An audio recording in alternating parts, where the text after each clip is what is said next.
Seguindo a abordagem dos tumores pélvicos, a gente vai discutir sobre o câncer de próstata. O câncer de próstata é talvez o tumor mais frequentemente visualizado na prática clínica da radioterapia. Tão incidente quanto o câncer de mama. E a radioterapia tem um papel fundamental nesses tumores. Assim como o câncer de reto, o câncer de próstata também está associado ao envelhecimento da população. Quanto mais a população envelhece, maior a probabilidade de desenvolvimento desses tumores.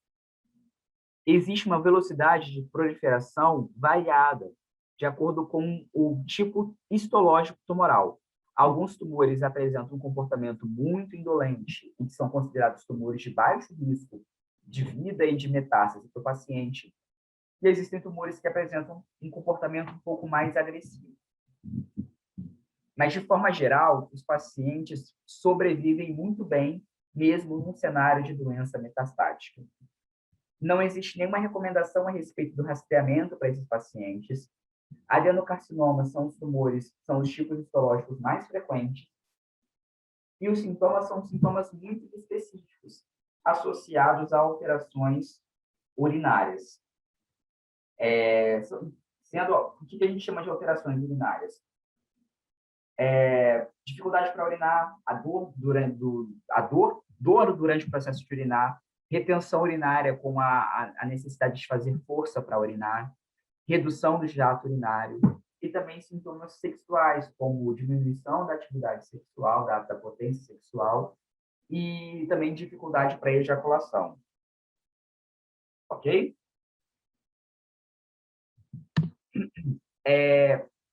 Como eu falei para vocês, são tumores com comportamentos diferentes. E para entender esses comportamentos diferentes, a gente precisa estratificar esse câncer de próstata em critérios de risco. E esses critérios de risco incluem algumas características. A gente precisa levar alguns fatores em consideração para estratificar o câncer de próstata. O primeiro deles é o estadiamento. O segundo deles é o grau histológico. E o terceiro deles é a dosagem do PSA.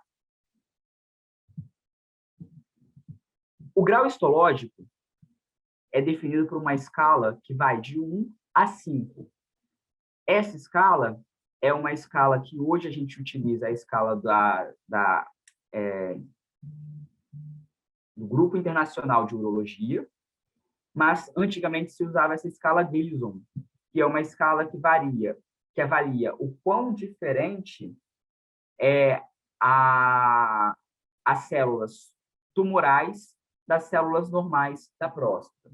E aí, de acordo com o Gleason, a gente vai definir o grau, o risco do paciente junto com o PSA e junto com o TNM. A gente vai estratificar esses pacientes em 3 grupos de risco: baixo risco, risco intermediário e alto risco. O que seria um paciente de risco baixo? Um paciente que apresenta um Gleason 6. O Gleason ele é formado a partir do somatório de 2 dessa pontuação aqui histológica. Então, o Gleason 6 é de baixo risco, com um PSA até no máximo 10 nanogramas por ml e tumores localizados exclusivamente na próstata. O risco intermediário são tumores que estão além de um lobo da próstata, que apresentam PSA entre 10 e 20 e um Gleason igual a 7. E os tumores de alto risco apresentam um Gleason maior do que 20, ou melhor, um PSA maior do que 20, o Gleason maior do que 8, e tumores que estão mais avançados dentro da próstata. Considerando também idade e a presença ou não de outros fatores de risco, de comorbidades, a gente vai definir qual vai ser a melhor abordagem para esses pacientes. E é uma abordagem bastante diferente, bastante diversificada, em que a gente tem a opção de oferecer a radioterapia, a gente tem a opção de oferecer a cirurgia, e a gente tem a opção de oferecer um tratamento sistêmico que a gente chama de hormonioterapia. Esse tratamento sistêmico, que é a hormonioterapia, pode ser associado ou não à radioterapia, e às vezes feita de forma de curta duração ou as vezes feitas de forma de longa duração. Essa longa duração, ela pode durar 3 anos de tratamento, tá? Ela vai de 24 a 36 meses de tratamento. E é reservada para os pacientes de alto risco. A radioterapia, por sua vez, ela pode ser usada de forma exclusiva em 2 modalidades, na forma de bracterapia e na forma de radioterapia externa, tá? Às vezes até associado radioterapia externa mais bracterapia, assim como a gente faz para câncer de colo de útero, apesar disso não ser utilizado na prática clínica na maioria dos centros de tratamento. Na maioria dos centros de tratamento, ou opta pela radioterapia externa ou para a bracterapia de isolado, né, que são as sementes de próstata, que a gente vai ver já como é que se coloca isso, mas reservando a bracterapia para pacientes de prognóstico melhor, né, de baixo ou de risco intermediário favorável.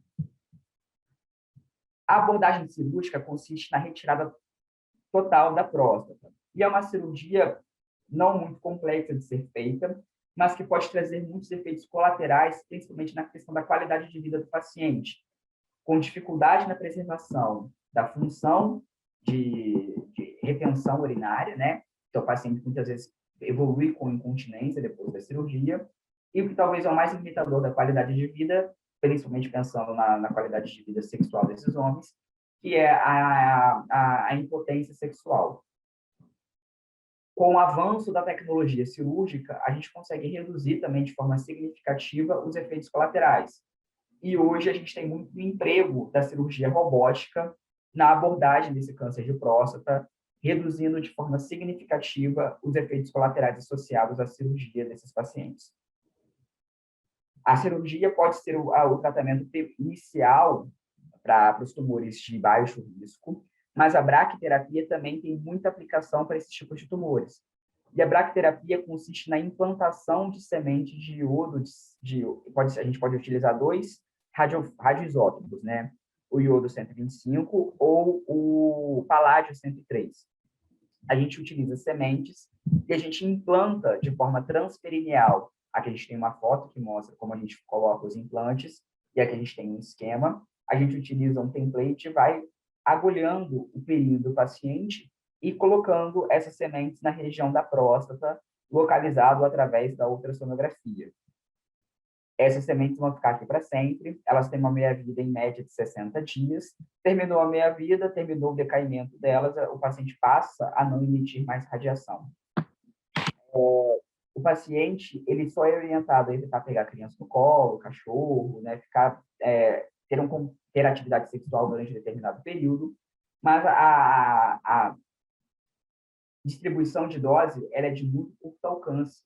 Então, a gente consegue preservar de forma significativa a bexiga e o paciente não acaba emitindo a radiação para outros indivíduos de forma muito frequente, muito intensa, né? Então, não teria nenhuma necessidade de proteção radiobiológica de manter esse paciente isolado, até que passe o período de meia-vida dele. O bloqueio hormonal é importante, principalmente quando a gente fala de tumores de risco intermediário desfavorável e tumores de alto risco. E esse bloqueio hormonal, ele inicialmente era feito com a orquiectomia, que era a retirada dos testículos, né? Era a castração do paciente, porque o câncer de próstata é um câncer que depende da estimulação hormonal. Na presença de hormônio, a gente tem o crescimento do câncer. Da testosterona, a gente tem o crescimento do câncer. Na ausência da testosterona, a gente não tem o crescimento do câncer. O câncer depende da testosterona para crescer. Então, bloquear, retirar o que leva à produção de testosterona é um fator significativo na abordagem desses pacientes. Então, se a gente retirava o testículo, o paciente passava a não produzir mais testosterona, e aí a gente tinha um combate ao câncer de próstata. Hoje, não se usa mais a orquiectomia, a gente faz o bloqueio com droga. E esse bloqueio leva a uma parada na produção desse hormônio. A radioterapia, ela pode ser empregada de diversas formas do câncer de próstata. E tem alguns efeitos colaterais, mas geralmente é um tratamento que é muito bem tolerado. A gente irradia só a próstata, ou pode irradiar as vesículas seminais, ou pode irradiar também os linfonodos pélvicos. O tratamento, ele pode ser feito com fracionamento convencional, que vai até 39 frações, ou de forma hipofracionada, quando a gente tem tecnologia para concentrar a isodose de tratamento nas áreas de interesse, né? Ou seja, na região da próstata propriamente dita. E os efeitos colaterais são bastante variáveis, incluindo ardência para urinar, diarreia, incontinência e impotência, apesar de uma escala menor do que a gente faz na cirurgia.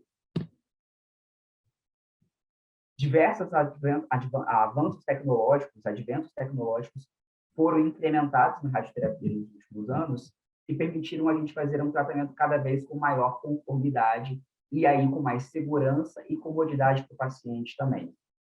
Quando a gente tem tecnologia disponível, é recomendado a gente fazer a radioterapia hipofracionada do câncer de próstata, com IMRT ou com VMAT, em algumas situações até mesmo radiocirurgia, né, com SBRT, na região da próstata.